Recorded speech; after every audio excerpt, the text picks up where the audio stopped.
What is up? We are back with Mock Draft 4.0 of the Bulletin Board Sports Podcast. I'm here with the bullies. It's Pat, Christian, Turtle, and Mike. And we are going to be running through with our final mock draft of the season. The draft is in 4 days from now. We're recording this Sunday night. And we're going to give it to you straight. We're going to get right into it. And we're going to start off with the temporary GM of the Tennessee Titans, Mr. Turtle, without further ado. Doon. Yeah, like normal, here I am picking for my vaunted AFC South rivals. This pick is going to be easy. I'm sure everybody saw the live stream on Twitch with Cam Ward gassing up his future teammates. Apparently, Tajay Spears and Tony Pollard are the best running backs in the NFL. What a duo! And Don't forget about Ridley. Roll Tide Calvin Ridley is better than AJ Brown. I mean, what a squad they got. I don't know how they got the number one pick with those sort of guys on their squad. But in any case, this will be Cam Ward. Not much to say here. I like Cam Ward. I think that if this was a rookie draft from before the rookie wage scale maybe moved, I don't think Cam Ward would be getting picked number one overall. But in any case, these teams have showed a willingness to draft quarterbacks probably higher than what their actual film is. Not saying Cam Ward is not a first round prospect or anything like that. I don't think he deserves to be number one overall if you're looking at just from a talent and player perspective, but he is the best quarterback in this class. Super easy to make this pick. Cam Ward will be it for the Tennessee Titans.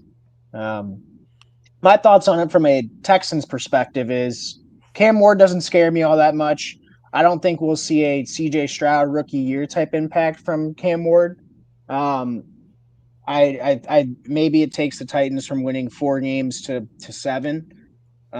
He's certainly an upgrade over Will Levis, but I could be wrong. I hope I'm not wrong. I hope I'm right. But And that he might made be my all. he made my bully list. He's now on my bully list. Cam Ward.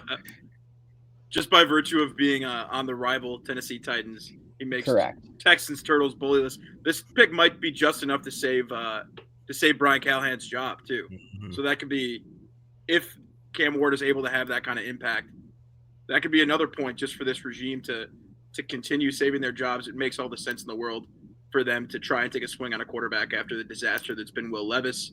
This is their opportunity. They got to take their shot, so I can't fault them for it. So we'll move on. Unless Christian or Mike have any pressing thoughts on Cam Ward. It feels like conventional wisdom at this point. And maybe the next 2 picks do as well.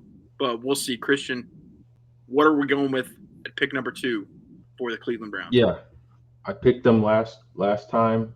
I think Andrew Berry called him the Shohei Ohtani of football, so I'm not going to switch up now. I think it's Travis Hunter. And then in regards to Cam Ward, I think the ceiling is Steve McNair. So that's how I feel about that. But I'm going to take Travis Hunter here at 2. I like that pick. Mike, any thoughts as the resident Browns fan on Travis Hunter going to your Browns? Is it the right pick? No, I absolutely love it, and I think it's it's going to add to kind of the conversation of who's going to be throwing him the ball, and how much on both sides of the ball he might play. Would love to see him on the defensive side of the ball as well.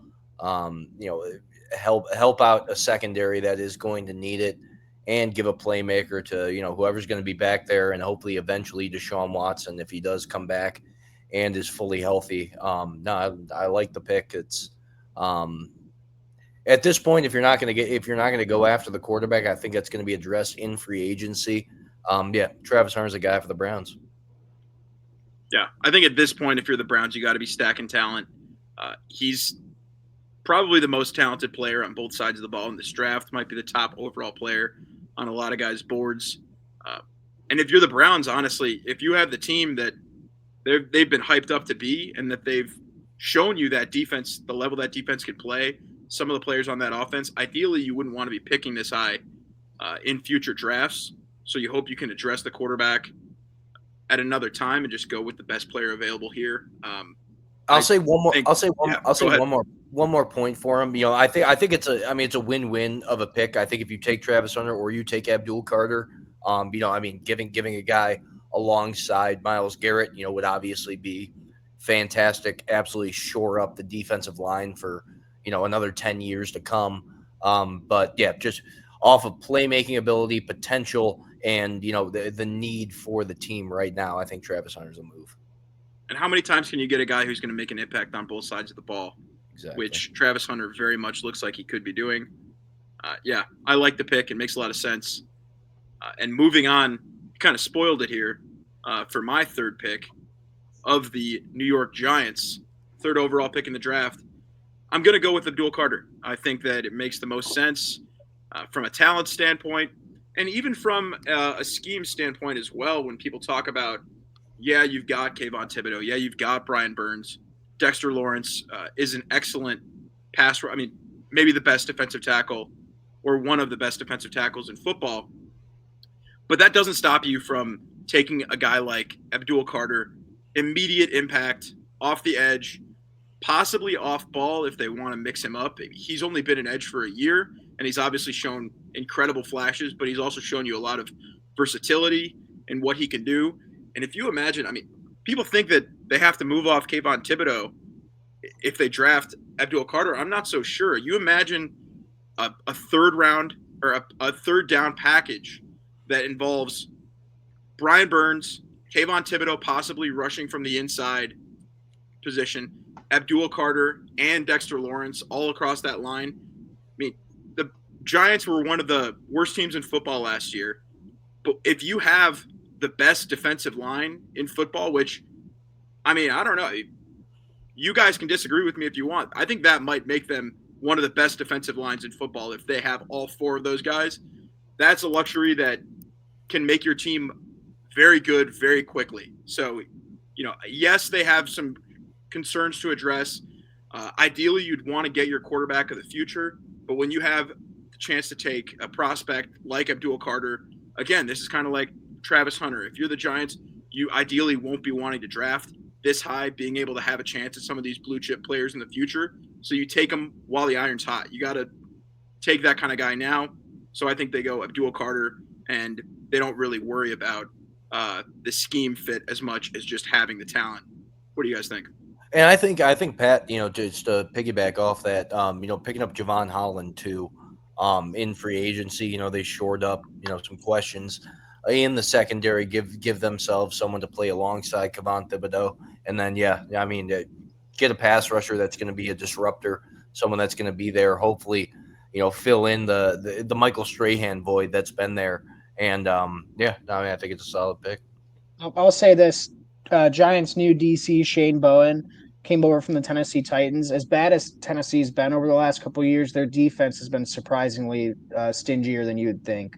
Had trouble on the back end, but got the most of the guys like Harold Landry and Jeffrey Simmons, obviously. So I think he'll be able to get creative with all that talent he's got in the defensive front. Certainly an upgrade over Wink Martindale, I think, from that perspective. So I like the pick. Yeah, the only thing I'll say in regards to Kayvon is I don't know if the Giants are going to want him long term in the locker room. I think just because he's kind of a different personality. But yeah, I would no mistakes here. I think you take him, you take Abdul here with the intention of putting him together with Kayvon and seeing what works or seeing who kind of rises to the top. But yeah, long term, I don't know if you want Kayvon as like one of the top dogs in your locker room. But a passing down situation with all four of those guys along the line. Yeah. I mean, and Abdul can play inside linebacker too. He can can definitely take what Frankie Louvu did to another level. He could do that if you wanted him to. So yeah, there's no need to move off of anybody yet, but I'm just thinking long term, I could see him being out the door. Yeah, maybe he got one more year, and then they'll have the choice on his fifth year option, and they could probably opt into the fifth year option and then trade him if they want after the season. But I think those guys will have at least one season together just to see how it works, and maybe it stops them from paying Kayvon Thibodeau what he'll get on the open market, kind of similar to how Jadeveon Clowney kind of left the Texans. He'll leave. Thibodeau will leave, but they'll have a replacement for him. So with Abdul Carter. And one last point on it. I mean, we've seen where the Giants have had success in the past, and it's been, shoring up a defensive line that is feared by opponents, and it's led them to 2 Super Bowls. Obviously Eli Manning helping with that, but the cornerstone being the front 4 that they had. So and when you've got elite quarterbacks in that division, you got 3 other teams that believe they have franchise quarterbacks. You need to have a defensive line that's going to strike fear if you want to have a chance in the NFC East. And I think the interesting thing about this now is we've gotten through 3 picks that feel pretty safe at the top of this draft. Everyone kind of thinks in one order or another, these are the 3 guys that'll go. But Mike, we move on to pick number 4 with the New England Patriots, and things start to get very interesting with 1 quarterback, 2 of the top players off the board. Yeah. Where do the Patriots go at number 4? I think right here, it's easy pickings for the Patriots here. You got the quarterback. It's going to be year 2 of the Drake May era. You go with the consensus top blocker in the draft, and that's going to be Will Campbell. Going to be an alpha coming into that O-line room. A guy that's going to be able to hold people accountable, kind of set the tone for what will be this new era under Mike Vrabel. I think that's definitely part of the decision here is, bringing in Mike Vrabel and, where is he found success? He's picking the big guys in the trenches on both sides of the ball. He did it for the Titans. He's going to be doing it here for the Patriots. I think, it's the safest pick, best decision they could make if, we 100% assume Drake May is going to be the guy. You want to protect him. It's going to be Will Campbell. You pick the best player on the board, and the most important position that you need is offensive line for the sake of protecting Drake May. That's going to be Will Campbell from LSU. I mean, Mike, you speak about it like it's just going to happen, like it's a done deal. Is there any? There's got to be some pushback in the sense of I was going to ask I don't necessarily guys disagree with the pick. I was fumbling through a couple different names here, but I just don't know that it's easy pickings for the Patriots the way you described it. It's I think if these top 3 guys go, the ideal for them would be getting Abdul Carter to fall. But once you're faced with this, do we know that Will Campbell is going to be a left tackle in the NFL? And if not, are you okay with picking a guard at number 4? And can Will Campbell even play guard?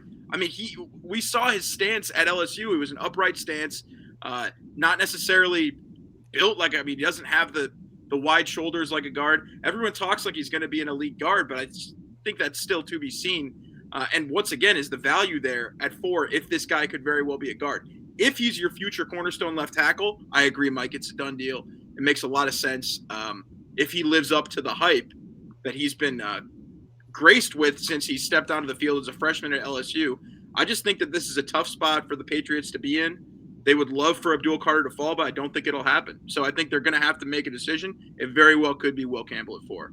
And it was also kind of a thing where I think if Travis Hunter were to fall, that's a name that they might go after and address. I mean, they have a lot of wiggle room here in terms of who's going to be available. It's just I really do see it as a pick with the new regime. The Mike Vrabel factor is going to be big in here, wanting to cement his offensive line to protect the franchise quarterback that he's inheriting. I mean, that's kind of where I fell with it, but still a lot of talented names on the board. If you're the New England Patriots, I know last pod I mentioned that there might be a chance Genti goes here. I also said it jokingly, but what players? Because if you're drafting Will Campbell here, he's playing left tackle, whether he flames out and burns there or not. I mean, if you're picking at 4, he's playing tackle. I could not see them moving him to guard at any point if they pick Will Campbell at 4.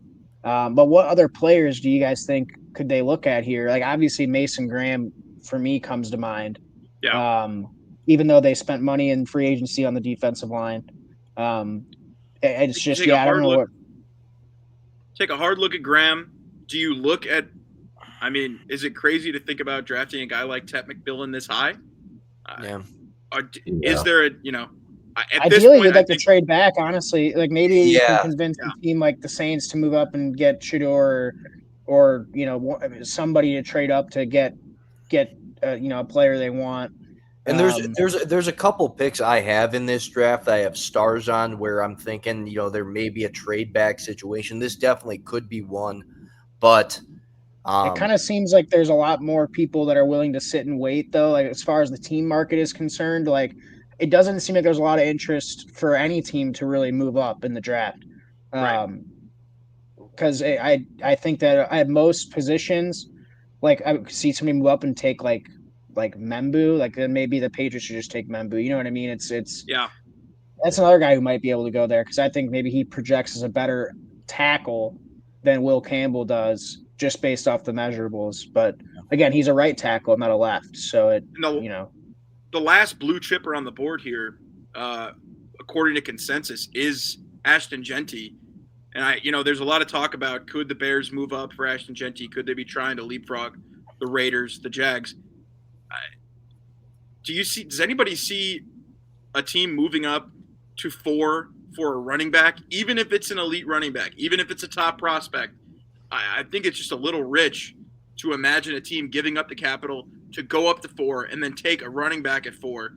You better be sure that he's going to be elite for years to come, or else that trade will just blow up in your face. So, I mean, even if you want to do it, it'd be such a risky move for a GM to make that I don't see it happening. And I don't think there are any other players that would be worth in this kind of top-heavy draft where there's a lot of players that could go in that, 5 to 40 range. There's not much difference between those players. I think you're going to have a hard time finding teams that are willing to jump up that high if it's not for a blue chip player. And if that blue chip player is a running back, I don't see it happening. And Pat, you mentioned the capital that would be needed to them move up for that, and I just even talking it through as we are right now. I mean, you can tell yourself it's just not worth it at that point. Yep. Yeah, I just think the left side of the line is so bad that like Will Campbell would easily be an upgrade in the year 25. So I think I wouldn't mind the pick at all. I'd understand it. Obviously, if you can get down, you can. But I still think everything else is in place to draft somebody on the offensive line. And I don't know if you can wait till your second round pick to get a tackle that you're in love with. Agreed. And so we move through this draft, and it's kind of crazy. We've got our resident AFC South Texans expert, Turtle, here, and he's hopefully not going to try and sabotage the other AFC South teams. We've got conventional wisdom at the top of the draft. The Jags could go a couple directions here. I know where I think they're going to go. Turtle, I wonder if you agree. Where are the Jags going at number 5? Yeah, it's interesting. I when I first picked for the Jags, I think it was a couple weeks ago, or my last pick for the Jags, I had them taking Membu. Now, I the more that I've read about Membu and researched him, it seems to me that he's going to be strictly right tackle in the NFL, which there's no problem with that. The problem for the Jags in picking Membu is they have Anton Harrison, and they spent a first-round pick on in 2023. So, I mean, could you slide him to the left and then maybe play Membu at the right? I don't know. For the sake of this draft, with this guy still on the board, I got to go with what I think is a BPA pick here, and it's Mason Graham. I thought about taking Ashton Genty, but, Tank Bigsby showed some nice flashes last year. They still have Travis Etienne. I don't think that that's a pick that necessarily the Jags would do. And so the next guy on my list would be Mason Graham. Look, Mason Graham is, I think we mentioned the blue chip guys earlier. I think Mason Graham is close to that level of player. He's a very stout interior defensive lineman. And look, I've listened to that Magic Gladstone, James Gladstone guy so much over the last couple of weeks. And boy, the buzzwords that guy uses, he said something like intangibles and process. I don't even know. Any case, that sounds like Mason Graham, just based off how he worded it. An intangible, talented player. That's Mason Graham. And yeah, Magic Gladstone, James Gladstone. I hope that guy flames and burns out, but this would be a good pick for them. We got to get the editorialization. I finally got it out there. Just go look at Turtle and the Texans. I urge the viewers, if you want to, if you work in corporate America, go listen to James Gladstone and you will absolutely hate him because the guy just uses a bunch of buzzwords to sound super smart. The last press conference of him, I think Liam Cohen maybe said 10 words and it was all just Gladstone using buzzwords. It was insane. And it will drive you crazy. But unfortunately, I won't be adding Mason Graham to the bully list because I like Mason Graham. So I will add James Gladstone. I'm bullying him now. Yeah, makes a lot of sense, and I think I like Mason Graham as a prospect, and I think it makes sense for the Jags. Even if he's not, it doesn't end up being the best defensive tackle in football. He projects as a starting defensive tackle for a long time in the NFL, and that's a valuable pick. And that's a guy who in the year 2024, 2025 now. Geez, time's moving fast. You want to have guys like that on your team moving forward, and they are a luxury at this point. Getting an elite 3 technique, if he has the chance to be that, great. Even if he's just a solid NFL starter, the Jags defense was so bad last year that they need guys like that. And Mason Graham might be one of the last guarantees for a guy along the line in this draft. At this point at number 5. And I will say, taking Mason Graham there, I think that does give a little clarity to what may be happening with the Bears down at 10. That could also be a position, a pick where we may see a trade up. I think those first, or at least 3 through 5, definitely 4 and 5. We could definitely see some movement from other teams trying to get up. Just looking down at the board, looking at the Saints, looking at the 49ers, looking at the Bears. There definitely could be some movement, but I think Mason Graham's a consensus there. Last point on Mason Graham for me is, if you remember, James Gladstone came from the Rams. Over the years, they've drafted guys like Brian Young and then the 2 Florida State kids last year in the draft, and they finally had a first-round pick again. I think he values that position group heavily, and that's why I think that this Mason Graham's the best defensive lineman outside of Abdul Carter in the draft. So, yeah, and I think the floor is Braden Fisk for Mason. So yeah, I like it. I like the pick. It's a good floor to have. All right, so then we move on to pick number 6 and the temporary GM of the Las Vegas Raiders, Christian. Yeah. A lot of eyes on this pick. A lot of people thinking they know where the Raiders are going to go. What do you think happens here? Yeah, I think they just have to go get the last blue chip guy on their board. I think they're one of the fortunate teams to be in this top 6 where you're going to probably get a really good player. And for me, it's Ashton Jeanty. A little bit of thought here with Shedeur, but if you love him that much, you could trade up for him. I don't see any issue with trading up for him. But I think with the extension we gave Geno Smith, there's really no need at this moment. And if you're looking forward into the next classes, I think you'd rather take a swing in one of those classes if you had the opportunity. And I think they need a running back really bad. They did add Raheem Mostert from Miami, so they could get a little bit of a committee going there. And I'm also still a fan of Aiden O'Connell, too. I think he's a capable backup in the NFL. So, yeah, just build on what they have going. They have a great offensive line, a young offensive line. And then you got the key pieces on defense with Wilkins and Crosby. They're locked in. And then you added Jeremy Chin from Washington. I think you just get the best player available here, Ashton Jeanty. As of right now, I don't believe that Colton Miller, their left tackle, has signed an extension. I know that there's been some questions about whether he will be extended, whether he's their left tackle of the future. And if that's the case, I could see them maybe looking at a left tackle at this point. But that could be wishful thinking as a Bears fan speaking, because I do want them to have a chance to take Ashton Jeanty at 10. There's been a lot of noise with our Ashton Jeanty at 6. It almost feels like too much noise. I mean, but it makes all the sense in the world for Pete Carroll to get his guy. Historically, at USC, he had Reggie Bush, he had Lendale White. When he was successful in Seattle, he had Marshawn Lynch. This feels like a prerequisite to the kind of teams that Pete Carroll wants, is a playmaker, an elite running back to really put pressure on the defense, take pressure off his QB. I think it makes a lot of sense. feels a little rich for a running back at this point, but Ashton Jeanty seems to be that kind of prospect. So we'll see. I think this is, again, conventional wisdom so far in this draft as to where everybody thinks it's going to go. I don't know if that'll change with my next pick, but any thoughts on Ashton Jeanty at 6 to the Raiders? The one thing I was going to put out there is, I could see a potential, and we just did the pick with the Patriots.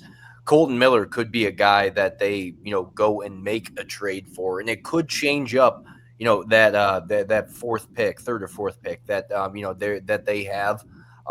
So, we'll see. I mean, that's a name to watch out for. Especially with what might happen with that Patriots pick. I think Colton Miller, though, may be a name that they go after. Could shake up and change their thought process going into it, but we haven't seen any movement there. And he was on the team with McDaniels there for a minute there too. We can connect the dots there. It was an absolute disaster when McDaniels was in Las Vegas, so we don't know if maybe Colton Miller would play for him again. Mm-hmm. But there is a connection, and I like the creativity, Mike, on the idea of shifting a couple offensive tackles around. It doesn't happen very often in the NFL, but who knows? A $54 million contract. You gotta really think about that one. Yeah. The only other guy I could really see would be Luther Burden here at 6. That's the only other guy I could really see. Oh, over Tet, huh? Yes. Yeah. I think he's shown himself as more versatile than Tet right now. I think there's a couple teams. I think there's a couple teams just down there that may be looking at a guy for like Luther Burden. So we'll also see how far Tet McMillan falls just based on his comment that he doesn't like watching tape. Interesting strategy. I saw that was from like his freshman year of college, but again, who knows how much he's changed since then. Yeah. Yeah, I mean, still kind of a concerning comment to hear from a player who's still young at this point. Any last thoughts on Ashton Jeanty to the Raiders? Again, this one feels like conventional wisdom. SpyTech even said, the GM of the Raiders said that he would draft a generational running back if he fell to him. It just feels like so much noise. At this point, I can't argue with the pick. I think it'll happen right now. But just it almost feels like too much noise not to be a smokescreen. Yes, it could very well be a smokescreen. Maybe he's trying to entice the Bears to nibble on up there. Who knows? Or maybe he's trying to keep a team like the Saints or one of these other teams from trading up ahead of them for Shedeur. Who knows? I mean, we shall see. It could be an interesting night at the draft as it plays out at round 1, especially with some of these picks at the top of the draft. This one at number 7, if we're moving on to my pick with the Jets, it feels like chalk going down the board so far, but I think we'll probably get some picks mixed up here. But Armand Membu just feels like such a perfect fit at 7 with the Jets. You got your left tackle of the future in Fashanu. You have an open spot at right tackle at this point. They haven't addressed that. Feels like they're just waiting to address that in the draft. Membu, you don't have to move him to the left spot. Like a lot of teams that are thinking about drafting him are thinking of moving him to left tackle. Can he even do that? We're not sure. We don't know. Keep him at right tackle where he dominated at Missouri, where he's shown his best tape. And you have your 2 tackles of the future with Membu and Fashanu on the right and left side. Justin Fields, I mean, the other options here would be a tight end, would be a wide receiver maybe. Mason Graham is off the board, so they wouldn't be making that pick. I think Justin Fields as a quarterback, he needs to be protected. Before he can make anything happen with an influx of wide receivers, he needs to stay protected, needs to be able to stay upright, give him time to play. And you know what? If Justin Fields doesn't work out, which he very well might not, you've got your left tackle and right tackle in place for your next quarterback, which is more than could be said for what Justin Fields had at the beginning of his career. So it's another unfortunate I'm already writing Justin Fields' obituary here as the Jets quarterback. But if they draft Membu and it works out and they have their 2 left tackle, they have their 2 offensive tackles of the future, then who knows? Maybe he can rewrite history here. Any thoughts on Membu at 7 or any other direction you think that the Jets would go here? I think that's the biggest need being addressed for him. I immediately cut you off. You can't overload Justin Fields with weapons too. I mean, he's shown you throughout his career he's a guy that'll focus on, his top receiver, which is going to be Garrett Wilson, his buddy from college. He's going to pepper him with targets all season. I don't think you need to put another top end target in that offense. You've got the running backs back there. I think they're going to be a smash mouth, run the ball, play defense team under Aaron Glenn. Justin Fields can fit perfectly in that offense. You don't need to complicate things by adding extra weapons when you don't have your offensive line in place. And they picked up who was it? They picked up Josh Reynolds. They picked up Stone Smart off the Titans. I mean, they're picking up guys that are going to be plug and plays. Tyler Johnson from the Bucs as well. I think them protecting the quarterback is going to be the need that they address. Here in the draft without having to go spend a pretty penny in free agency. Yeah, the only wild card I could see is Tyler Warren because they don't have a starting tight end, but I do think the right tackle position is very bare right now after losing Morgan Moses. So I like the pick.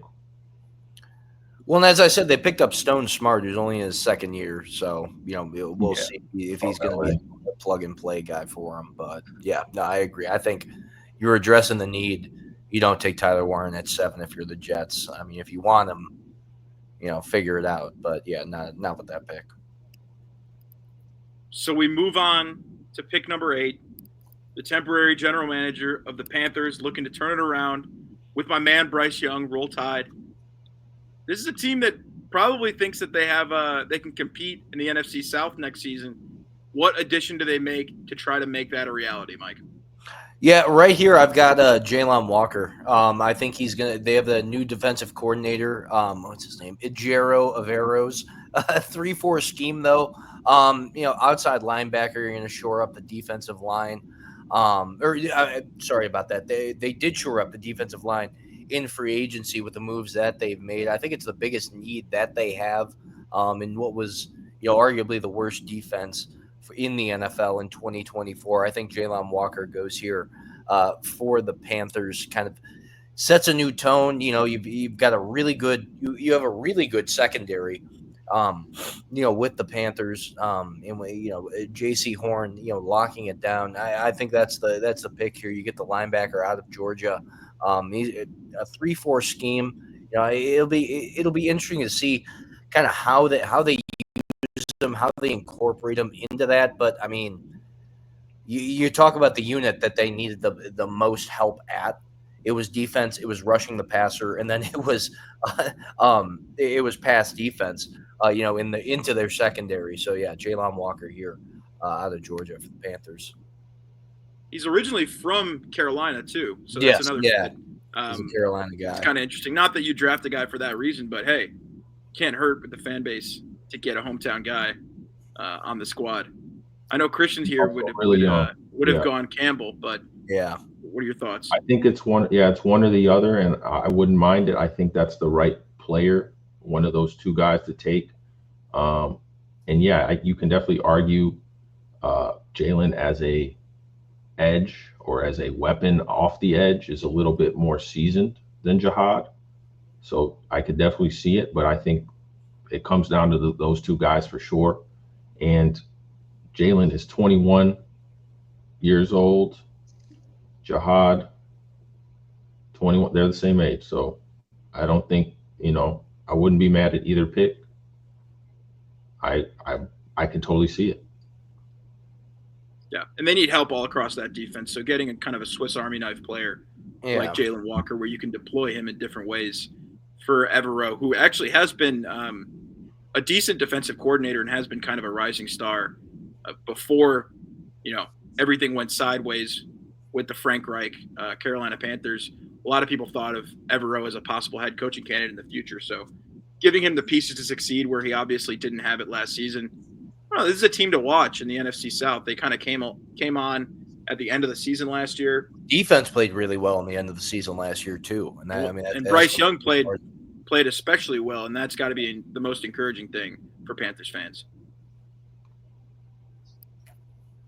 So with that, we can then move on to pick number 9, which will be the New Orleans Saints, which will be the temporary GM of those New Orleans Saints, Turtle.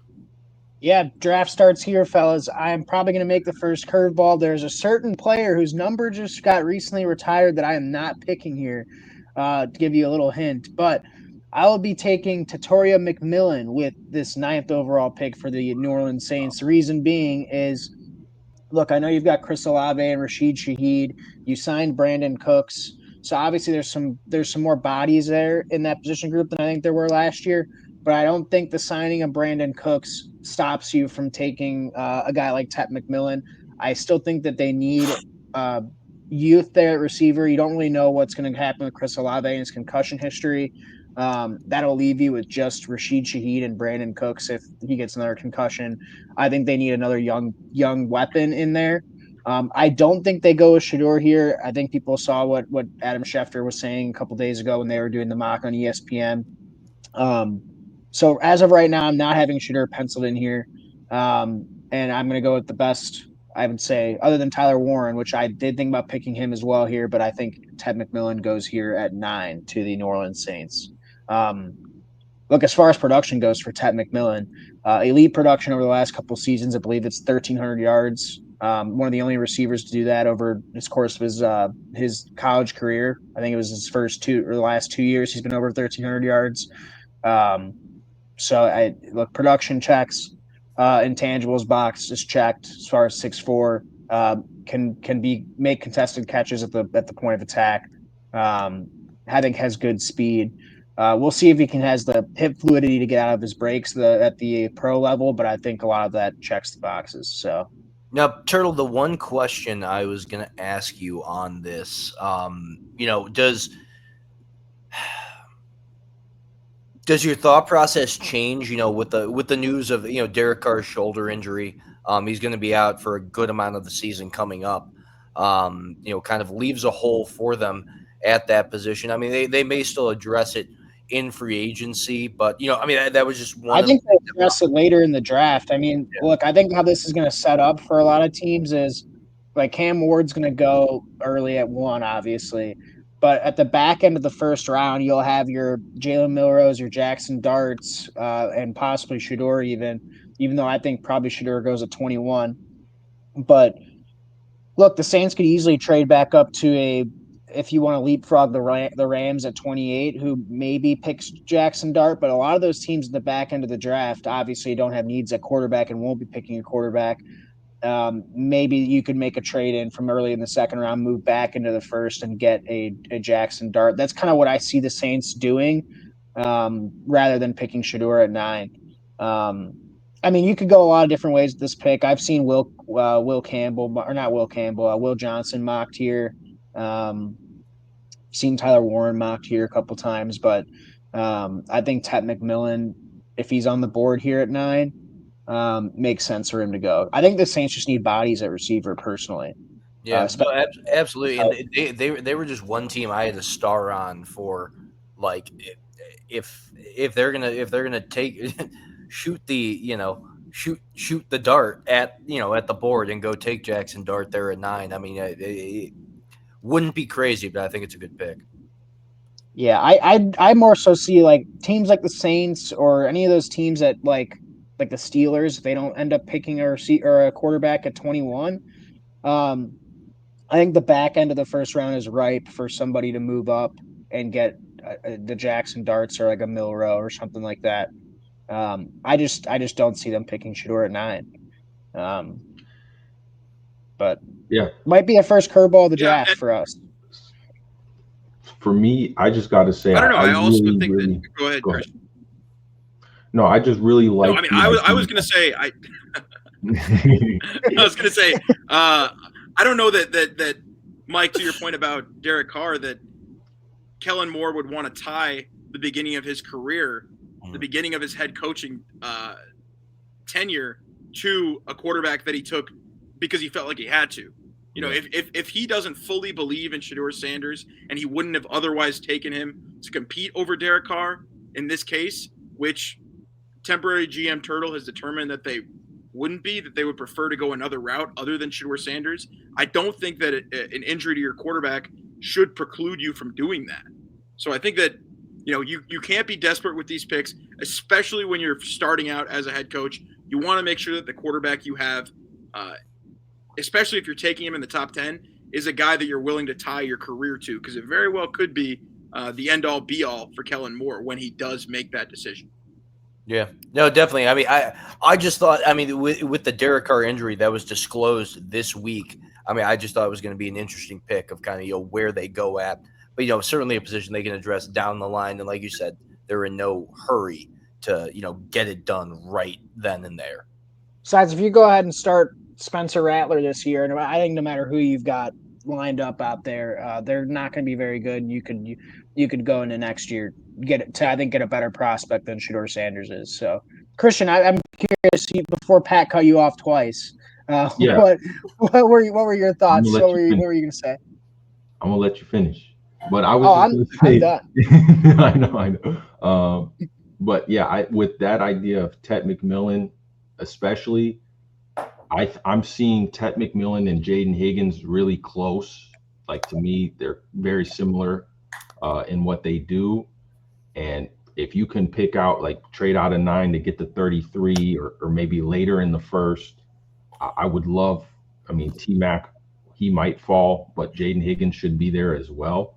I don't know if there's too much of a drop off between the two guys, but yeah, if you're looking to get some assets for next year, I think they're the perfect trade partner, right there at 9. Yeah, I like Jaden Higgins a lot. Yeah, obviously, I mean, me and Mike, being TCU guys, have watched a lot of Big 12 football over the last couple of years, and Jaden Higgins' this guy's gotten some smoke to be kind of a late first pick, kind of sneak into the back end of the first round. So, definitely like that angle.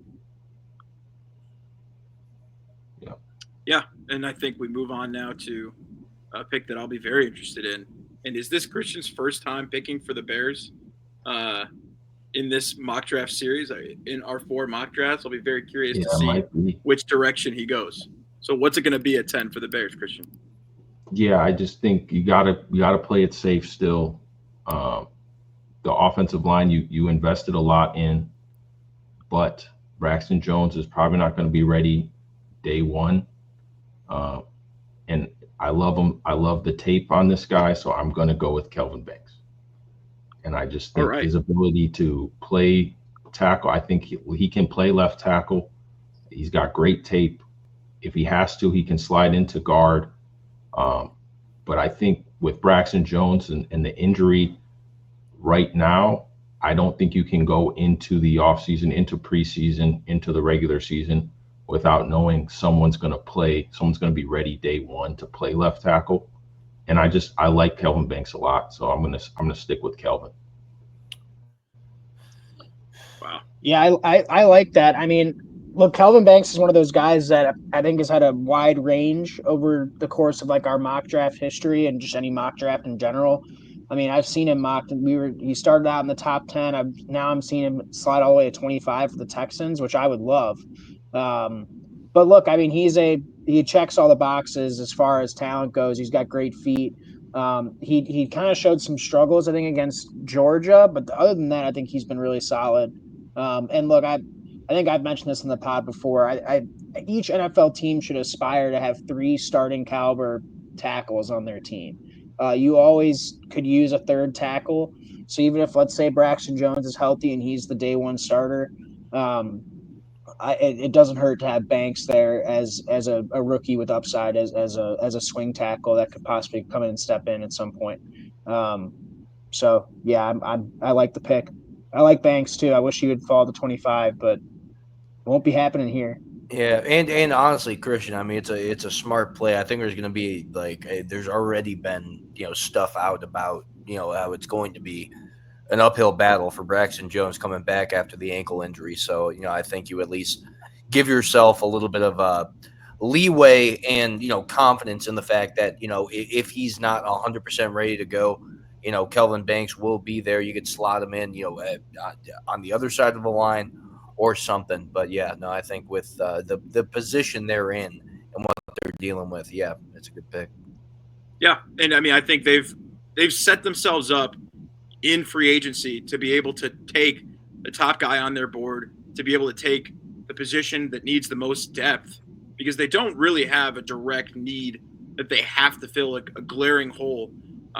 They've set themselves up this way to where they can take, a prospect in Kelvin Banks, who many people believe can be a future left tackle in the NFL. And again, I'm saying this with all these teams picking towards the top of the draft here. You don't want to be in this position again. You're ideally looking to be a good team that's going to be picking towards the back half of the draft, where you're not going to have a chance at some of these top tackle prospects. The value in taking an offensive tackle isn't going anywhere. They're going to need to replace Braxton Jones at some point, unless they're planning on paying him, which I wouldn't be crazy about as a Bears fan at this point. I think clearly with the additions they've made, he stands out as the one guy where you could probably upgrade. And he's injured pretty frequently. He's had his fair share of injuries. So being able to move on from him, or at best, maybe keep him as a swing tackle for the season, see what you can get. Turtle, I love your idea about having 3 starting caliber offensive tackles on your team. Might not be a fan favorite pick. There might be some other swings you could take here, but I think it's smart. I think it shows that you shored up the other positions and you're focusing on building that depth. Because, the Bears, you saw it last year. You can have all the weapons you want. You can have the great future franchise quarterback, but if he's not protected, everything goes sideways and you can't get anything going. So you need to have those positions shored up. Ideally, the Bears could have a total makeover on their offensive line. I think, honestly, Kelvin Banks could compete with Braxton Jones, even a healthy Braxton Jones, on day one. I love the idea of that. And I think, again, while it might not be the sexiest pick for Bears fans, it might be Caleb's favorite pick that you could make here. And also circle that pick. I think there also may be a lot of teams that may be looking at that number 10 overall pick and the Bears, to try and move up. I'm looking at my 16 Cardinals specifically. Of teams that would be wanting to move up and get a guy like Kelvin Banks. Yeah, I definitely would be interested in trading back to 14 or 16 if that's possible. But yeah, I would love to have Kelvin. Yep. And with the top 3 offensive linemen, the clear consensus top 3 offensive linemen off the board, we move on to the San Francisco 49ers, who I'm picking for at number 11. A lot of people are going with a cornerback at this pick, but John Lynch has shown throughout his time in his 7 years as the general manager of the 49ers that he has looked to invest a little bit later in the draft in the defensive backfield. I think he'll want to invest up front in the trenches. And with all of those offensive linemen gone, I think he's going to want to take – their cupboard is completely bare at defensive tackle. And that just doesn't seem right for a 49ers team that historically that's where they've dominated on the defensive side of the ball. It's Nick Bosa and a bunch of nothing. So you do need a disruptor. You do need somebody that can play 3-tech, that can ideally penetrate, stop the run, and possibly be a plus player. I'm going to go here, maybe a curveball. I'm going to go with Derek Harmon out of Oregon as my pick for the 49ers at 11. This, again, there's not a lot of great directions you can go. They would have liked to have Kelvin Banks fall here to be able to make that move. But when you're left with the positions you got left, this is kind of the interesting thing about this draft. After that 10th pick, after some of these, early draft picks, you start to kind of get mixed up with where these guys could go. Derek Harmon has all the tools to be projected as a starting NFL defensive tackle, which is about as much as you can ask for in a draft like this, with just needs all over the place on this 49ers offensive and defensive line. I don't think they swing high on a corner here. I think they go with their top defensive tackle on the board. That might be Harmon. That could be Walter Nolan, could be Kenneth Grant. I'm going with Harmon here, and I have a lot of confidence in him. He's got the athleticism. He's he can penetrate, he can stop the run. I think he's honestly like I said, he's got the floor of an NFL starter, which again, as we talked about with Mason Graham, is more than you can ask for when you're projecting a lot of these prospects. So I roll with Derek Harmon because Robert Saleh is going to want more than what he's got currently outside of Nick Bosa on that defensive front, which is a whole lot of nothing. And I think especially, Pat, with how the draft is kind of broken down so far, I mean, you said it perfectly. It's if offensive line is not there, they're going to go defensive line. If defensive line is then gone, they're going to go offensive line. So no, I think it's a good pick there. I think, a guy like Membu would have been on their radar, if he was still available. But you're looking at the biggest needs, position group wise, for their team. I think it's solid. As you said with, bringing in Robert Saleh, back to San Francisco as a defensive coordinator, getting pressure is going to be a big thing for them, and I think it's a good pick. And he also led the FBS by the way. Yeah, I was hoping he would be there at 25. So he led the FBS in pressures last season, 55. They need to be able to pressure the quarterback outside of Nick Bosa. So again, the defensive tackle prospects get mixed up and taken in any kind of order. A lot of people have Derek Harmon falling, but I think he can go a lot higher than people expect. And with that, we go on to the Dallas Cowboys here at 12. A lot of people here was seeing a lot of talk about, Ted McMillan. If he were to fall, I think they would have to trade up for him, like realistically, if they were to want to get him. But I mean, the biggest need here is going to be, getting Dak Prescott a weapon. And right here, you talk about someone who's going to complement CeeDee Lamb with speed, late play separation ability. Going to go Matthew Golden here. Keep him in Texas. With the Dallas Cowboys, get Dak another weapon, and someone that that will complement that offense, and get them just that number 2 that they have been looking for a long, long time. I mean, maybe even back to Roy Williams. The Roy Williams pull for the Texans. I think there's a couple different directions they could go. I do like the idea of pairing Matthew Golden with CeeDee Lamb, and it's kind of been a hot pick recently. So I think that was a solid pick, projects well. There's not a lot of great answers here. I mean, the draft starts to get weird once you get past that top 10. No, you could go certain different routes, especially just even looking within the position group. And then it's just going to be based off preference of what these guys think of, the guys are going to be taking as a prospect. So Matt Golden, for sure. Yep. We know what Christian thinks about it. He hates. I like it. I don't mind it. I'm really high on Luther Burden, but yeah, I don't mind it at all. All right, so I'll go with. We'll move on. We'll move on to the Dolphins now. This is a really interesting pick because there's a ton of smoke out there with Miami on all sorts of fronts. They're veteran players. Obviously, Teron Armstead retiring. I was kind of hoping Banks would fall here. He did not. So now this could go a wide variety of ways. You mentioned Luther Burden, Christian. Look, if Tyreek Hill is on his way out, which I'm not going to project that's going to happen on draft day, but it's very tempting to pick Luther Burden here and just expect a Tyreek Hill trade at some point. There's also the prospect of a Jalen Ramsey trade as well. And then they will need a corner. And just taking a look at their defense in general, that defense needs a ton of help.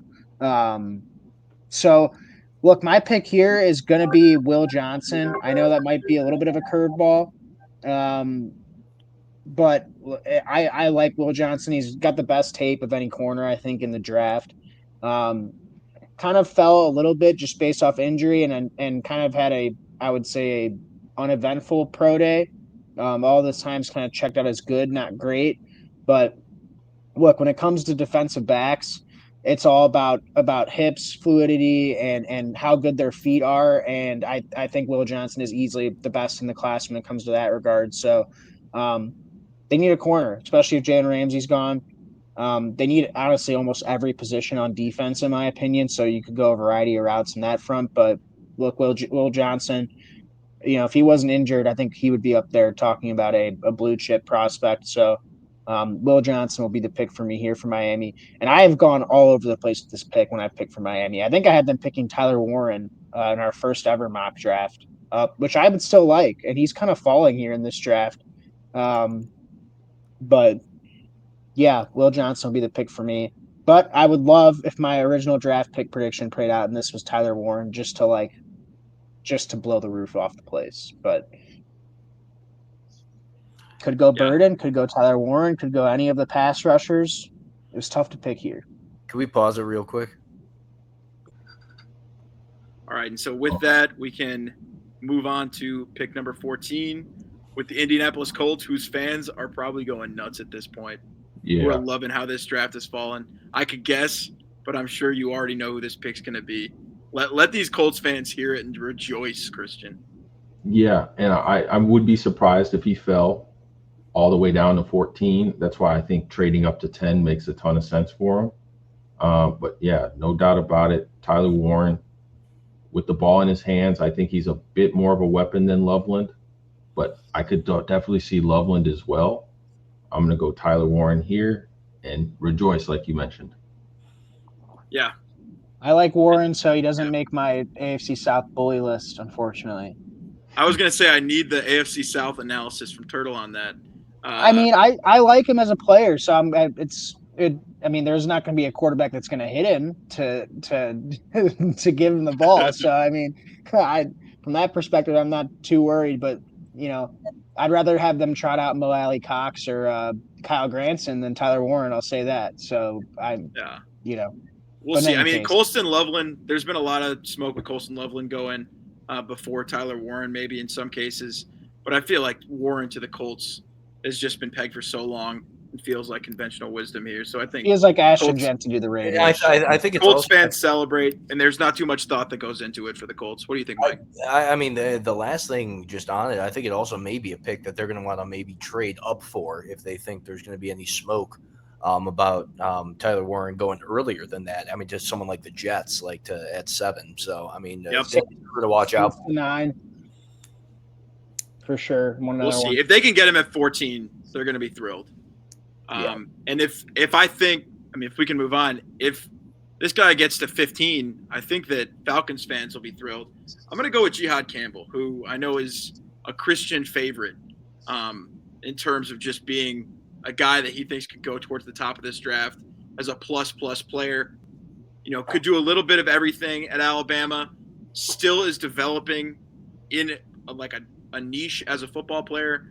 Started as an off-ball linebacker, has been pegged and projected as an edge rusher in some cases. The thing with the Falcons is that they need help all over their defensive front 7. I mean, they could use a number of players here, but I think Jihad Campbell, arguably out of the guys that are left, I think possesses the most star upside, and they need a star along that defensive front, whether he's playing off ball, whether he's rushing the passer, whether he's doing both. I think that Raheem Morris would take a guy like Jihad Campbell if Jalen Walker is not there, because I know they would also target that player at that pick if he somehow fell. I think they're happy with Campbell. I know Christian agrees with me. Yeah, I like that pick a lot. Jalen Walker, I think, is the only other guy that's really going to be big on their radar up there with Campbell. No, I agree with you, Pat. Getting someone that's going to be able to play in the linebacker core, but also rush the passer for sure. I mean, Ebiketie has not worked out the way they would have hoped at this point. I mean, you also see they had hold on. They had Judon. They none of it worked out. They definitely need a top edge rusher to play along that front. Yeah, and they run a 3-4, so I feel like that's a perfect place for him. He's going to be one of the 4 best linebackers on your team. Yeah. No matter what. You don't expect him to really rush with his hand in the ground either. Be coming off the edge. ideally, or possibly as an off-ball linebacker blitzing because he did a lot of that at Alabama too. And we can keep it moving then. Again, that's another pick that I think Falcons fans would be thrilled about. So beyond that analysis, maybe a team that could have targeted Campbell next. Where do the Cardinals go at 16? Yeah, can we scroll up a little bit? I want to see because I had a couple of names I think that had gotten picked here, just on who's been picked so far. Yeah, no, I had guys. I had Kelvin Banks here. I had Will Johnson here. There's a lot of ways. You look at the Cardinals team; they do need a lot of help right now. I think. When you look at, kind of where they're at right now, I'm trying to even see like who would be, at 16. I think this is also a pick that they, very well could trade up for. But right here, if I threw Mike Green at you, Mike. No, yeah, I was looking at Mike Green, but I think I'm going to go Mykel Williams. All right. For the Arizona Cardinals here. Give them a pass rusher. He's 6'5", 260 and can run. Like, it's not I think if he's available at 16, that's where you go. They're going to want to address the defensive line especially. So he feels like a safer pick. I think he's a safer pick than Mike Green here from Marshall. I know he had the stats. I like him a lot. But yeah, we're talking with our NFL GM caps on. You talk about the character issues and kind of the concerns coming in. I think they would take a swing at him, but I think the safer pick is Mykel Williams. Yeah, I think that's the highest he drafted. I like it. Yeah, they need someone to pair with Josh Sweat too. Yeah. At this point, they don't really have that answer on the other side of the line. I like them going edge there. Jonathan Gannon is going to want to recreate a great front like he had in Philadelphia, so that's going to be the top priority if they want to begin to compete in the NFC West, especially after going skill position with Marvin Harrison Jr. last year. But a team that probably I wouldn't imagine is going skill position next at number 17. But you never know with the Cincinnati Bengals. What's the next pick here? I was going to say it'd be square ball to go anything on offense. I've seen Walter Nolan mocked here a lot, but I'm going to go with Mike Green. I had to think long and hard about picking Jahdae Barron as well because I think, as I'd mentioned previously about the Bengals, their next starter up at corner right now is former TCU fella Josh Newton, who was good in college but kind of struggled at times last year for them playing as a rookie. But I think they go Mike Green in because it knocks out two birds with one stone. They don't know what's going to happen with Trey Hendrickson just yet. They just need young, cheap talent, I think, on that defensive side of the ball. And Mike Green certainly fits that bill. Talk about a guy that led the FBS in sacks, I believe, if I'm not mistaken. Maybe one of you guys can correct me there. But look, he's extremely fast. He plays with power. I think it makes a ton of sense in the world for the Bengals to go with Mike Green here. Yeah, at this point, you need a replacement for Trey Hendrickson. You have no idea where that situation is going to go. Yeah. Even if you don't, you just need to bolster that defensive line. You can't be. Even if you keep Trey Hendrickson, I think you still draft Mike Green or Walter Nolan or. It shouldn't stop you. So. Yeah, you can't have Joe Burrow going out there and having to put up 40-plus points a game to, even give themselves a remote chance at sniffing the playoffs in a tough division like the AFC North. And you need a guy who's going to be able to hunt down Lamar Jackson. So you can't skimp on an edge rusher for sure if you're the Bengals. I will say, of the defensive linemen here for the Bengals, Mike Green or Walter Nolan probably have the highest risk associated with them. So maybe that affects their decision making just because I think they need players that can play right away.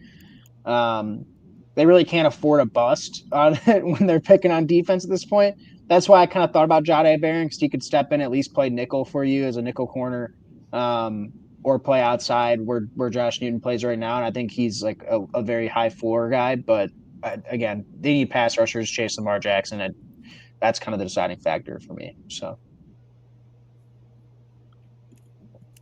So we can move on then to pick number 18, Seattle Seahawks. Again, a couple different directions they could go here. What is the pick at number 18? Yeah, a couple different directions. Obviously, I said I was high on Luther Burden. Really like him. He's an interesting player here. But I think they're fine with Cooper Kupp for now. I just think they have the ability to really shore up the defensive backfield right now. And I love Jade and I love Malachi.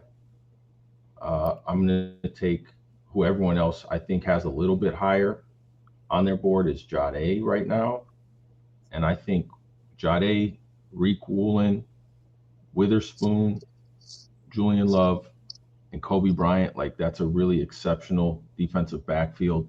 They did lose, I believe. They cut Rayshawn Jenkins and they lost Trey Jones, I believe, who was the starter at the beginning of the year. Josh Jobe has shown some promise at corner. I think he's a really good depth piece. But if they can get Jahdae Barron on this team with the addition of DeMarcus Lawrence, I think they're going to be next level. And I think that's a home run pick for Mike Macdonald and what he's trying to accomplish in Seattle. Yeah. Excellent pick. I think you can't expect Jahdae Barron as arguably the best defensive back on some boards in this draft. Obviously, there are questions about the length. But when you put him in a defense that already has, that defensive backfield largely in place, and you can insert him and take that defense to the next level, which I know Seahawks fans expect Mike Macdonald to do. I love the pick. I think that this has become a weird draft, and we've seen guys fall. I don't see Jahdae Barron falling too much further than this area of the draft for sure. And Christian, did you have any thought for Ezraku there? I mean, it's a need for both positions, but I mean, was there any thought with him? Yeah, I just think with the addition of DeMarcus Lawrence, maybe hold off on that pick. And I think like a lot of teams have Jahdae as their CB1, and depending on what you want to do with Witherspoon, if you want to move him out to the sideline, see what he has there, I think Barron gives you a lot of versatility to do whatever you want with him. Maybe even plug him at safety, but Malachi Starks is still there. Emmett Ward is still there. So if you want to entertain that option, you can also go there. Yeah, and you kind of already telegraphed me there a little bit with the next pick there for the Buccaneers at 19. Been kind of some weird predictions with the Bucs that they could go with a pass catcher. I don't see them going that direction with already having Mike Evans and Chris Godwin in place. Cade Otton has shown you a lot as a tight end. I think they're pretty much set on the offensive side of the ball. I think what they're largely looking for now is depth across the defense. And I'm going to go with Malachi Starks here at safety to pair back there with Antoine Winfield Jr.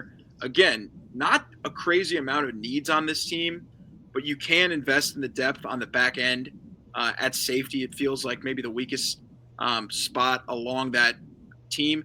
Could go linebacker here with Levante David, likely ending his career at some point as a Buccaneer here in the next couple of years. One of my favorites for sure.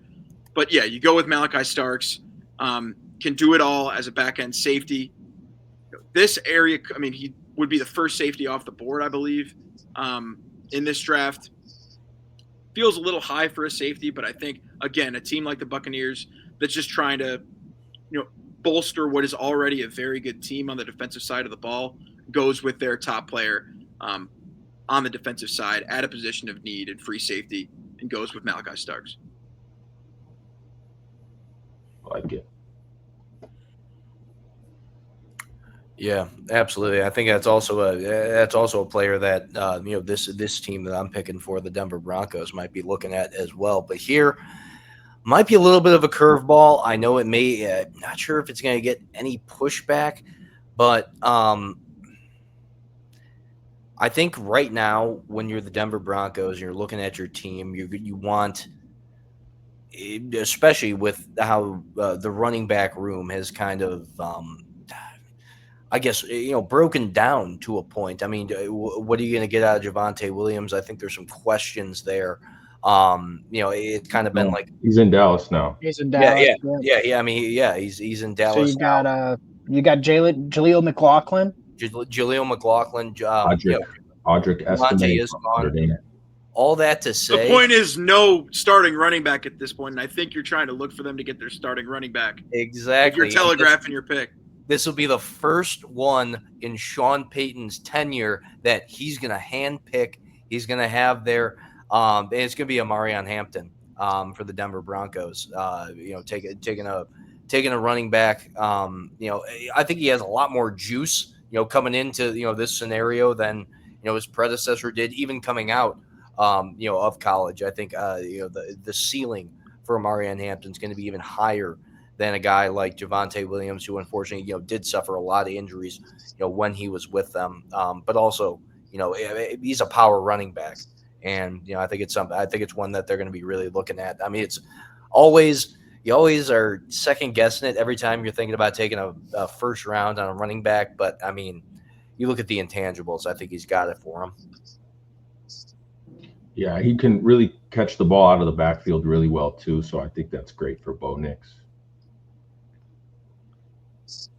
Yeah, I mean, and obviously Sean Payton, any good offensive coach to take off the pressure, as you said, Christian, of a young quarterback in Bo Nix, when you can get a top running back in place, which a lot of people have Amarian Hampton as kind of that very high-end number 2 running back in this draft.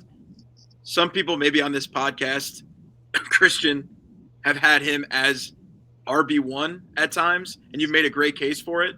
So I think at this point, the Broncos really want to address running back.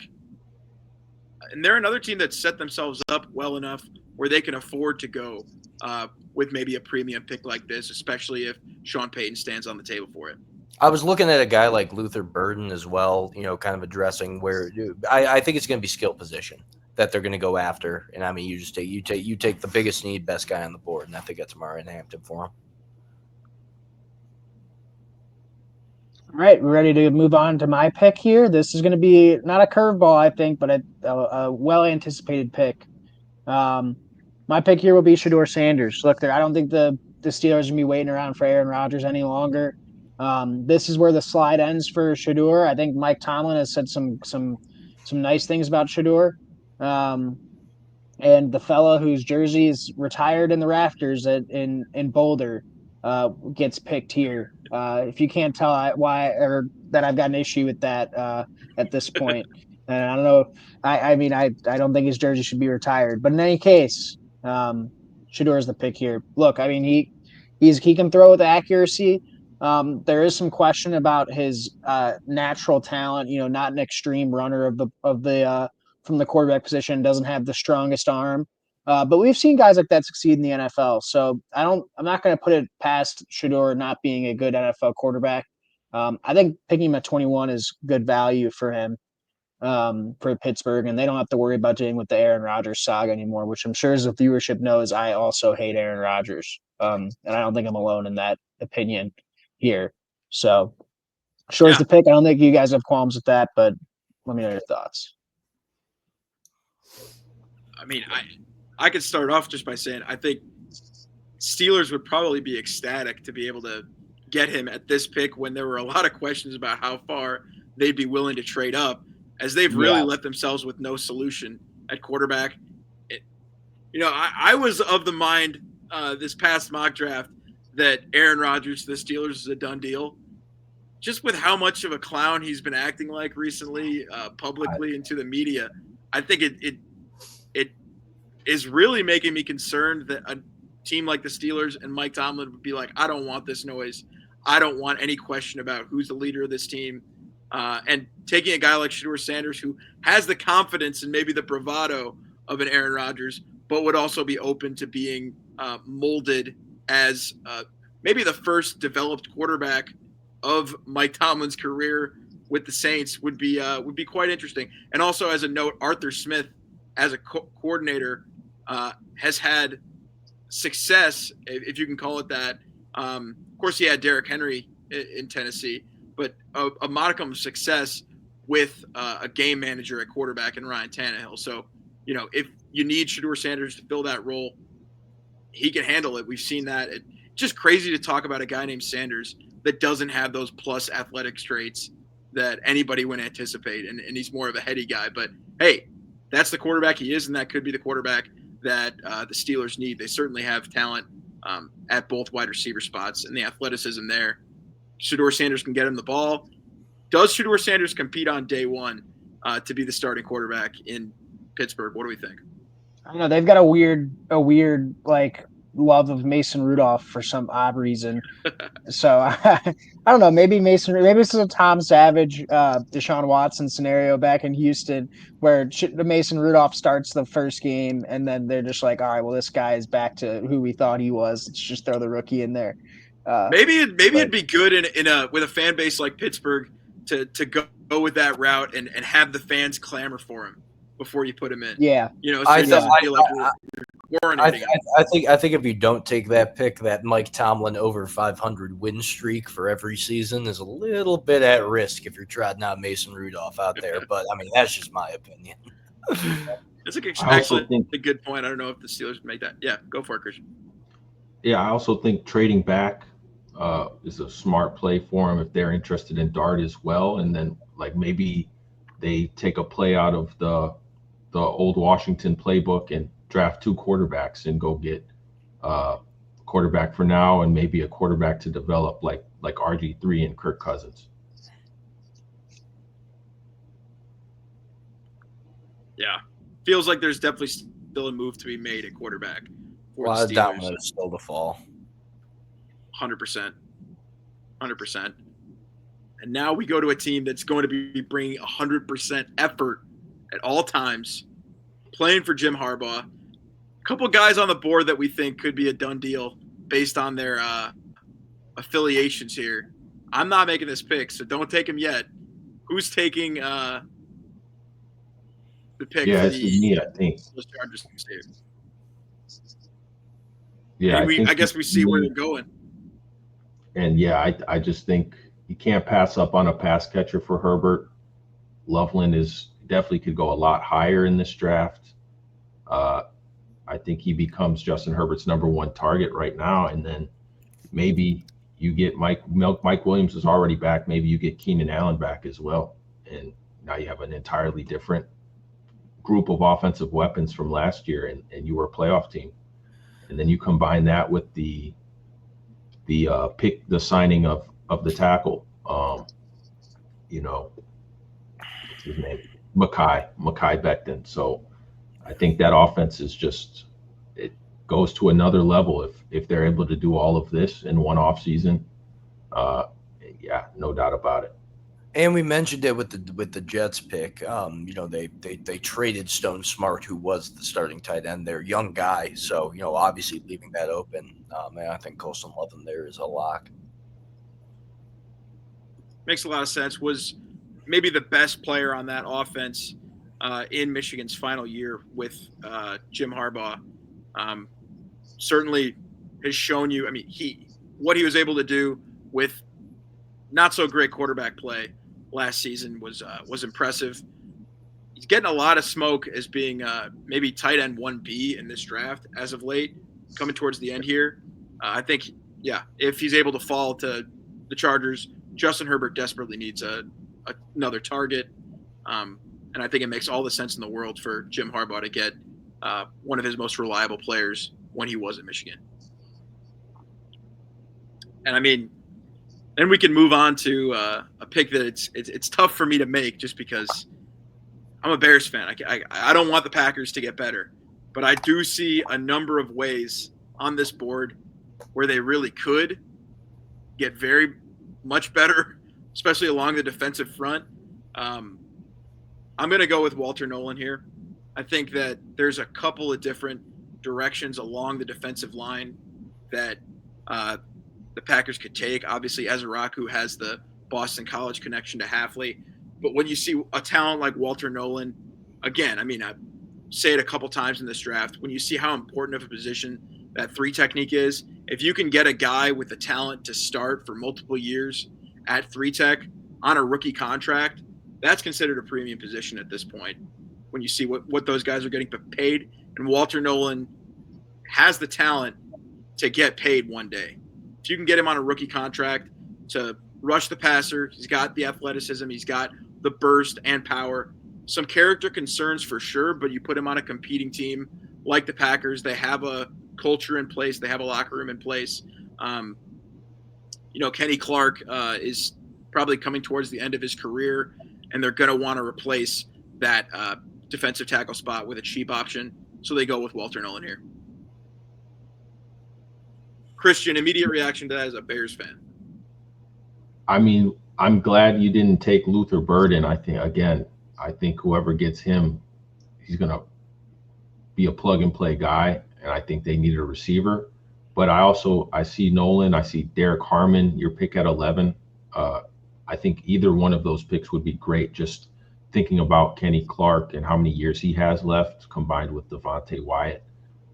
And they lost TJ Slayton. He went to Cincinnati. I think he's their nose tackle, so they can definitely use some help up front. So I don't mind. You're not a believer in the bunch of wide receiver twos stable that they've got in Green Bay that they swore by last season. Do I have that right? Christian Watson, I don't know when he's going to be back either. Right. But I've been seeing a lot of Jaden Higgins here too at 23. Yeah. So it just doesn't feel like the Packers to take a wide receiver high. I feel like they never do. That's true. Nolan feels like the standard Gutekunst pick. Yeah. But we can see, hey, with all these receivers, there's draft. a lot of receivers on the board, so they can definitely wait till round 2. Yeah. Pat, can we pull up the who's still available at guard right now and tackle? That's any guard. The top 3 tackles are gone. Every guard is still on the board. Crazy. Yeah, right here. Yeah, if we go to if you can go to guard as well. Yeah. No, right here, going Gray Zabel for the Vikings.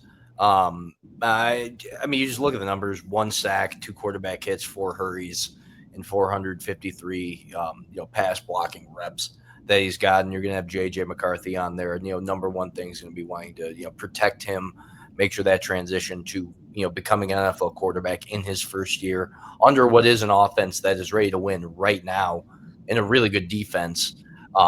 It's priority number 1 if you're if you're the Minnesota Vikings. So I think Gray's able here, just with the need and how your team is set up right now, and the biggest thing that will help you going forward into the season. I agree. Yeah, I like that. Zabel's just a weird prospect to project in the sense that he played all over the line, played tackle in college, a smaller school. Don't come at me, FCS fans, but it is a smaller school in North Dakota Trevor State. Penning 2.0. Yeah, Trevor Penning. Yeah. I think Trevor Penning is not good, man. I think we could also very well see Zabel transition into a guard position as well on that. Yeah. Offense. Oh, definitely. Yeah. No. Yeah. I think he'll either play guard or center, possibly. That's what just makes him such a weird prospect to project. But I mean, I don't think any Vikings fan will argue with you that when you watch the end of their season against the Rams, they would have appreciated having a little more help up front.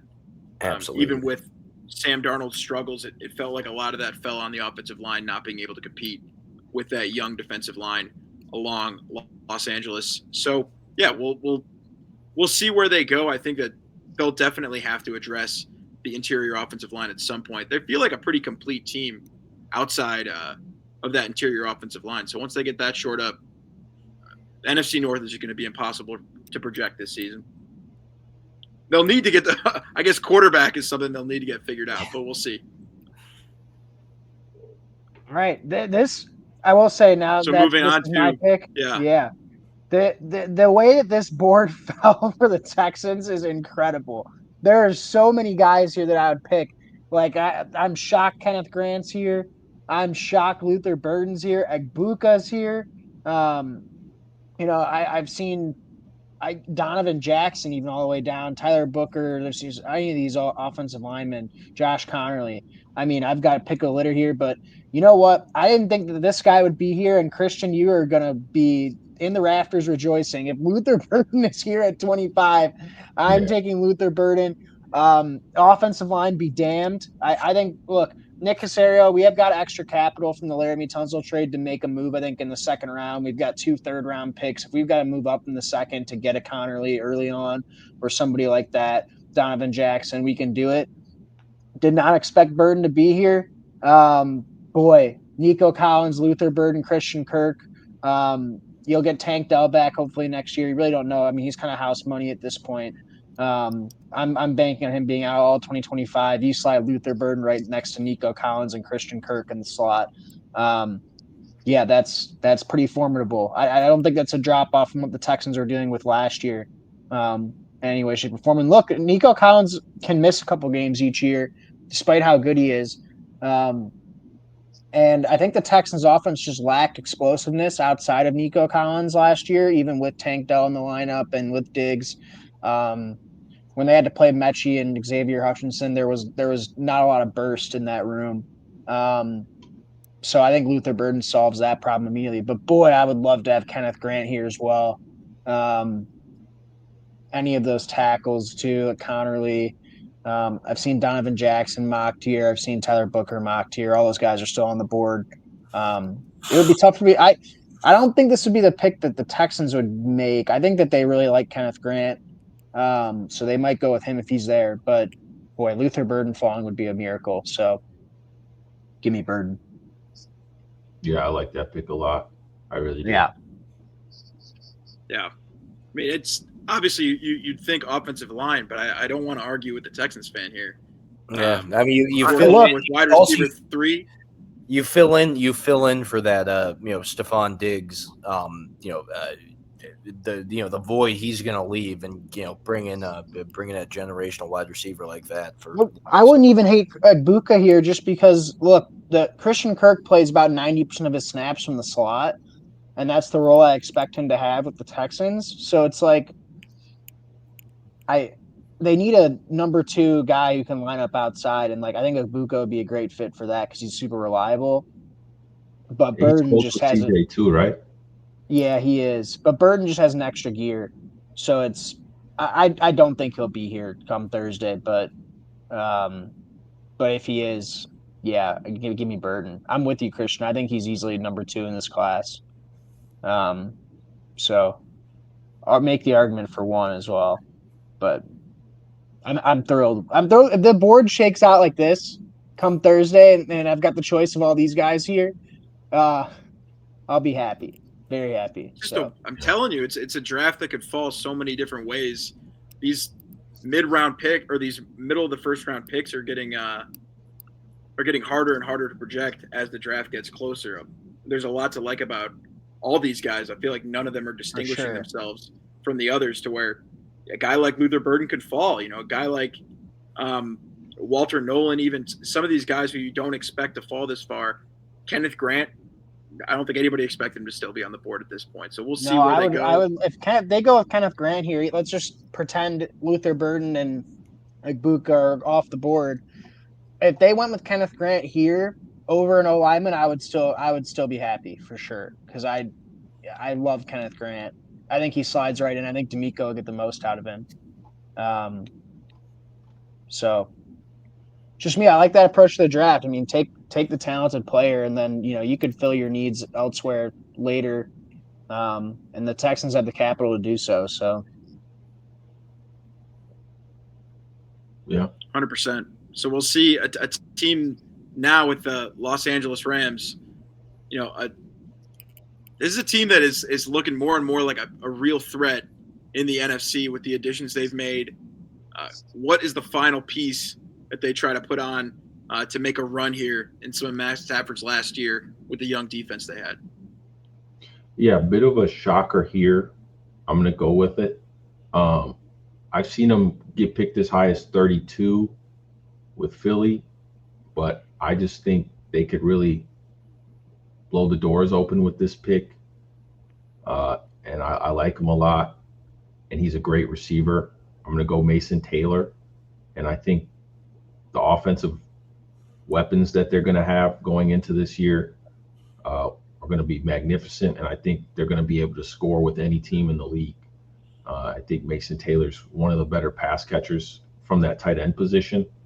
And they did shore up their left tackle position already in the offseason, re-signing Alaric Jackson. So no need to necessarily swing on a guy like Josh Simmons, but I like the idea of Josh Simmons here.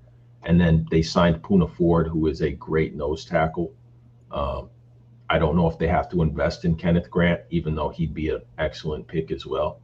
I just think Mason Taylor, Devontae Adams, and Puka, I think that gives them a lot of room to do just about anything they could want. That's a name I haven't seen mocked in the first. So, I mean, the Rams. Yeah, he's the Rams scouting is to.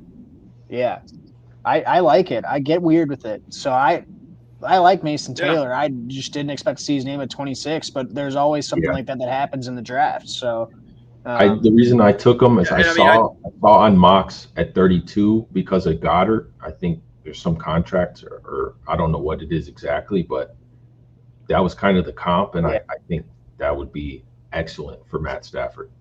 Yeah. I mean, and Higbee too is kind of started to fall off at this point in his career. He's looking like he's had injury. He's had injury. Yeah. Yeah, he's had some injury certainly issues. Don't have a weapon there. Yeah. Right. So I think it's a huge position for Sean McVay and his offense too, that you need in place. So if he can get a top end player like Mason Taylor, I think he trusts his scouting. Les Snead as well. They can afford to make a reach here, if you want to call it that. Pedigree helps a lot too. Yeah, no kidding. And the FS1 pedigree as well, if you want to talk about his Aunt Joy. But we move on to pick number 27 with the Baltimore Ravens, another team where it's a lot of question marks across the board for the positions they need. Fans are going to be mad. Fans always get upset when their team is the team to do it. I don't think that James Pierce Jr., with the talent that he has, with the film that he's put up, rushing the passer, which is the most important skill for any defensive player to have, you put him in place with a head coach who has a culture, who can trust that they'll have dogs around him, which they do on that Ravens defense, to push him, to keep him straight. I think you go with the talent. You swing big here.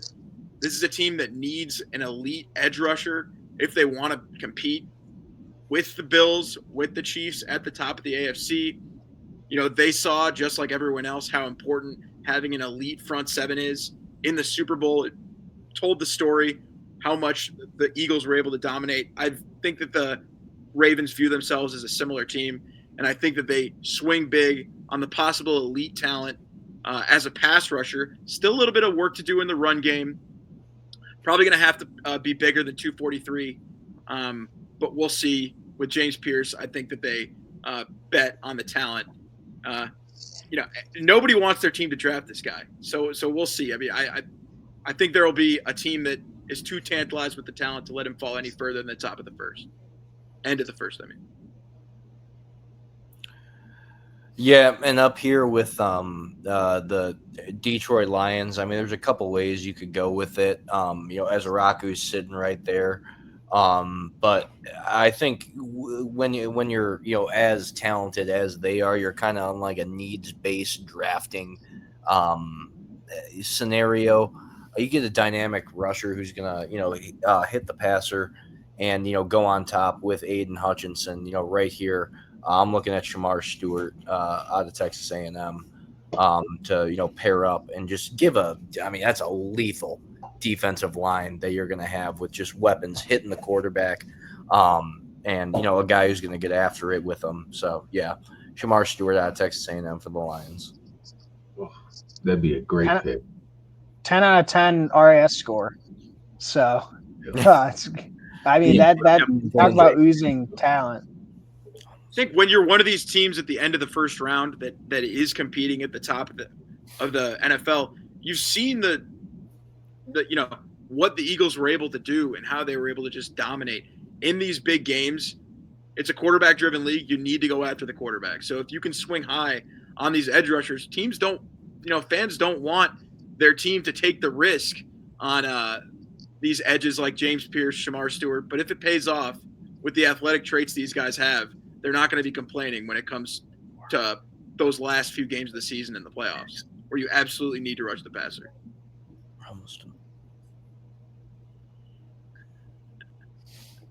All right, we move on to pick number 29. Pick number 29. I'll be quick. I mentioned him at the Texans are picking 2. Kenneth Grant goes here to the Washington Commandos. Reason being is this. Look, they're down to just Daron Payne at the defensive tackle spot. I know they signed Javon Kinlaw, but I don't think that stops you from picking a guy like Kenneth Grant to go here. If you guys have any qualms or concerns, I mean, I like Kenneth Grant's game. He could definitely. I think he's a disruptor in the middle. He's not as as high of a floor as Mason Graham, but I think he's got a very good chance to be a high end defensive tackle in the NFL. So him getting down to 29 here kind of feels like a BPA pick for the Commanders, but he could slide in and play right away. And I don't think having Javon Kinlaw there stops you from drafting him. Yeah, he would have been my pick with Buffalo if he fell. Yeah. So I think it makes a ton of sense. I did think about going corner here as well, but the way that this shook out, Kenneth Grant's just got to go there. Yeah. So do we move on? I like the pick too. I don't see a top end, possible top end defensive tackle, solid starter like Kenneth Grant falling out of the first round. Just doesn't seem to happen anymore. If you can get a starting caliber NFL defensive tackle, you do it. Another example of that with Kenneth Grant. The position has just gotten so expensive. All right. As we move on to the Bills at 30, temporary general manager Christian. Yeah, my last pick here, really interested in Ezeraku, but I think because they added Bosa, they could wait. I'm going to go with Trey Amos. I think they need a corner real bad. I think he solves a lot of issues. Nick Emenwari, I didn't forget about. I just don't know how he'd fit in Buffalo. I don't know how he'd play in the cold weather. I think Trey Amos could play anywhere. And, he's a small school kid. He started at a small school. So I think he's just going to be an excellent fit in Buffalo and compete right away. Yeah, I think that's a first, have a Trey Amos go in the first round. I think that's the first time we've seen him go, but obviously all the athletic traits are there. I think they're another team that you could address a couple of positions of depth along the defensive side of the ball, but cornerback is absolutely a target for them at the back end of this draft. There's a little bit of depth at that position, I think. Like with Ben Morrison, obviously he's got health questions, but there's some talent at the corner position at that back end of the first, early second. Azariah Thomas. I like Siobhan Rebel. Yeah. But yeah, definitely don't hate Trey Amos there. Yeah, kind of just picking for Buffalo specifically. Yeah. If Maxwell could hold up. Morrison, obviously, injury, and then Ravel injury. Darian Porter's a real interesting player as well. But to me, Trey Amos, he reminds me the most of Kamari Lassiter. So yeah, that's a perfect pick for them. They need a player like that. Yep, absolutely. And I think, you kind of told the story of my next pick where they're going to be absolutely drafting for this specific team. 100% a need here in the sense of what they've done along their offensive line. I've been referencing the Super Bowl multiple times now in this mock draft, but it's not going to hit any harder for any team than the Chiefs, remembering what happened to Patrick Mahomes in 2 Super Bowls now, first against the Buccaneers, second against the Eagles, where he's just been running for his life and it's cost the team the game. You have to go safe. You have to maybe not take the sexy pick, but take the stout pick. And I think the most stout player on this board is not Josh Simmons. Don't pick him because it's not the guy I'm going with. It's going to be my guy from Alabama. People Wow. have thought I'm a hater of him, but I'm going to go Tyler Booker here because they absolutely need a guy that's going to be stout. It's going to be steady right next to, you plug in between Jalen Moore and Creed Humphrey, allow him to grow, allow him to develop. But this is a guy who's just a football player, and they need solid, steady guard play, and that's what Tyler Booker is going to provide. Roll damn Tide. He's I like him. It's a good pick. Yeah, but very early on for me, the goal for the Bears, I thought, was to go get Trey Smith, go get Tyler Booker, and get things moving. So you get that in Kansas City now. I think that's really, really good. And he's going to be able to play right away. You don't have to worry about not being ready for week 1 with Josh Simmons. And then you still get a chance with Kingsley Sumataya. You can still develop him for another year with plans of playing him at tackle. So, yeah, I like the pick.